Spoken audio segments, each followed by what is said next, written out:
question by reminding us that the continent of Africa has tried several times to define herself in order to confront and engage. In the area of trade as early as 1980 under the Lagos Plan of Action, Africa took the view that in order to go forward, we must have a master plan of how we are going to have enhanced intra-African trade and intra-African engagement. Of course, the Lagos Plan of Action came a cropper, and in many ways, Africa Agenda 2063 is a rehash of the Lagos Plan of Action. In other words, Africa recognizes the need to define herself and to define her agenda. And I do not begrudge nations that define themselves and their agenda. Ronald Reagan once said it, and I agreed with him, that every nation does what is in her best interest. And I have no problem with that. The problem that we have is that at critical moments in African history, we have failed to seize the moment. You will remember in 1917 at the Champaran campaign, Mahatma Gandhi told Charlie Andrews, I do not want you to participate because at this point in time, the Indians must believe that they can do it themselves.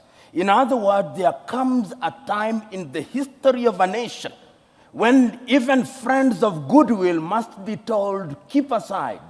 We want to believe that we can do it, and your help must be surreptitious and subterranean if you are a person of goodwill. And the Champaran philosophy is what we must define for ourselves. In the year 2005, the former Prime Minister of Britain, Tony Blair, put together 17 individuals in what was then called Our Common Interest, the report on the African Commission.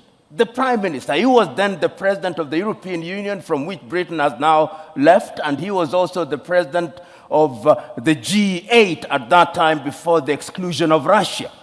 They produced a report.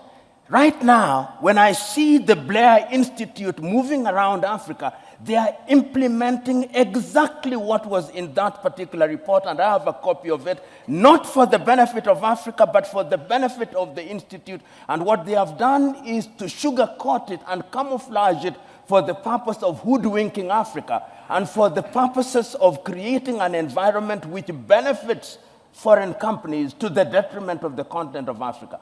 So that some of these engagements are anodinal. They simply lull us into a false sense of security. Do I blame them? No. That is why I agree that we must decolonize all learning. I don't know who said it this, that if you have that the happiness of the slave is the comfort of the slave owner. And I am saying that if Africa does not recognize this, then Africa will never recognize and realize our potential. The saying goes that if you behave like grass, goats will eat you. And many times we in the African continent behave like grass, and we are fit for eating. And that is what I'm saying, going forward in a strategic engagement such as this, it is incumbent upon the continent of Africa, and remember I said there is a new scramble, sometimes subtle, sometimes not so subtle.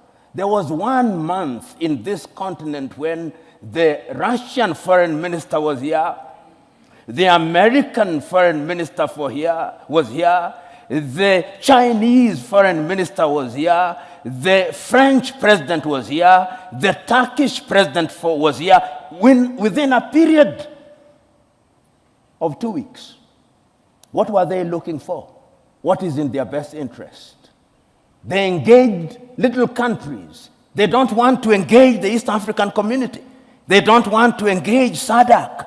They don't want to engage ECOWAS, because when they are big, they are not manipulable. And when on the 14th and 15th days of last year, the African heads of states and government were summoned, and I use the word summoned very deliberately, to Washington, D.C. After the president had spoken to them and given them photo ops, Africa was given 60 billion. 54 countries, 60 billion. And then the American president started engaging in bilateral agreements with Burundi, with Lesotho, with Kenya. That is what we are saying, that going forward we must be conscious. And as to training, our own Ngugi wa Thiong'o, in a book called The River Between, tells his lead character Waiyaki, go unto him, learn what he has taught you, but bring it home and customize it for the benefit of our people. Learning is universal and defies geography, but there is wisdom in using that learning for our benefit. And very lastly, how do we distinguish the institutional conceptual West, which is diabolical, and the individual members of those countries that actually sometimes are on our side?